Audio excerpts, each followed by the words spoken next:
Hello. Here's how to clean and maintain your MATelec smoke alarm to ensure it stays in optimal working order. First, use a vacuum cleaner on a low pressure setting to gently remove dust from around the unit. Next, wipe the alarm gently with a damp cloth. Never spray liquids directly onto the alarm. Finally, test your alarm by pressing and holding the test button for at least 5 seconds. The alarm will sound and the red LED will flash. If your alarms are interconnected, they will all sound together for 10 seconds. Repeat this test every 6 months to make sure your alarms are working correctly.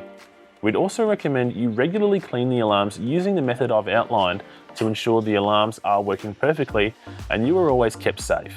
And remember, every MATelec smoke alarm is backed by the Smarter Smoky Guarantee. Compliant, complete support, guaranteed.